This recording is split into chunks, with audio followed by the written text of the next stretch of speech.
Hidup kita tidak akan pernah berubah banyak kalau kita nggak pernah bergaul sama Roh Kudus. Sebelum kita melayani, sebelum kita bekerja, sebelum kita keluar rumah, pastikan engkau pakai lututmu untuk menyembah Tuhan.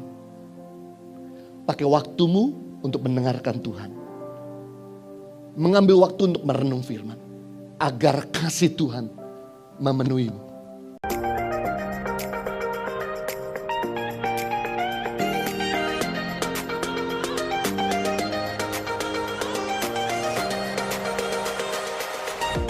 Esensi pelayanan yang ketiga yang Rasul Paulus lakukan, yaitu mengalami Kristus. Kolose 1:27, kepada mereka Allah memberitahukan betapa kaya dan mulia rasa itu di antara bangsa-bangsa lain, yaitu Kristus di tengah-tengah kamu, Kristus yang adalah pengharapan akan kemuliaan.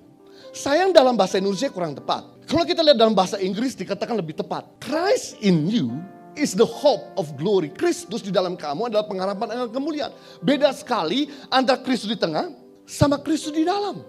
Saya kasih contoh. Beda sekali antara air ini di tengah saya sama air ini di dalam saya. Air ini ada di atas saya, tidak membawa perubahan banyak hal.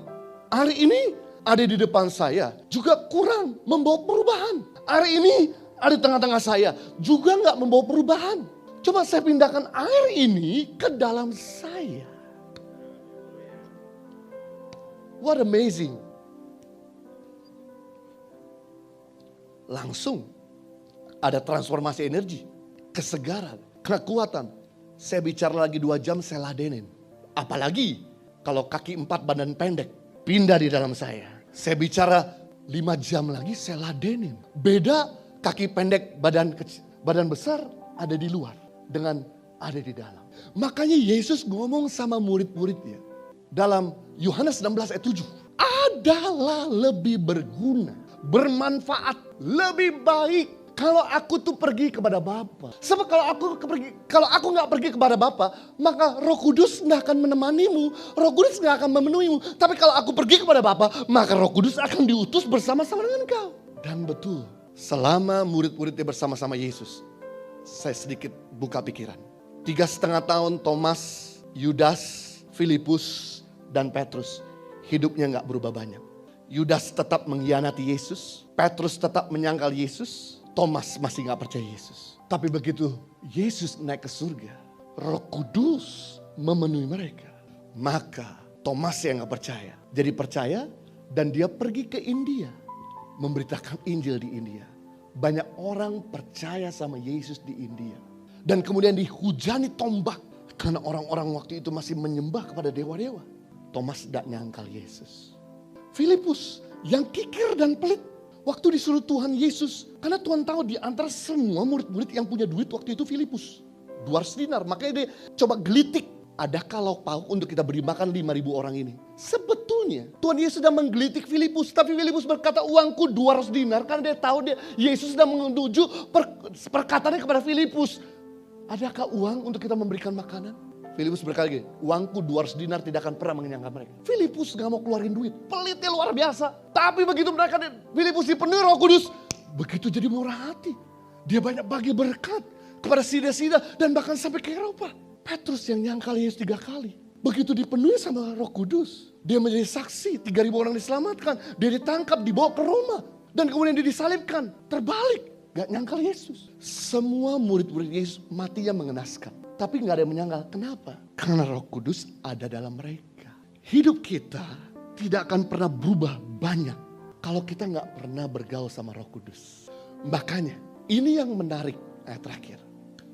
Waktu di dalam Lukas 10 ayat 25-37. Yesus suruh kita berbuat baik. Misi, pelayanan. Tapi ayat berikutnya, perikop berikutnya, Yesus menegur Marta yang melayani. Saya kadang-kadang bingung. Firman Tuhan Lukas 10 ayat 25-37. Yesus suruh kita jadi orang Samaria. Orang yang baik. Orang yang nolong. Orang yang mengasihi. Orang yang mensejahterakan sekitar. Tapi kenapa di perikop berikutnya, di ayat berikutnya, Lukas 10 ayat 38-42. Yesus menegur Marta yang sibuk pelayanan. Sibuk berbuat baik. Saya jadi bingung, apakah Tuhan Yesus pelin-pelan? Ayat sebelumnya suruh kita melayani, sesudahnya dia menegur orang yang melayani. Memuji orang yang duduk diam di bawah kaki Yesus.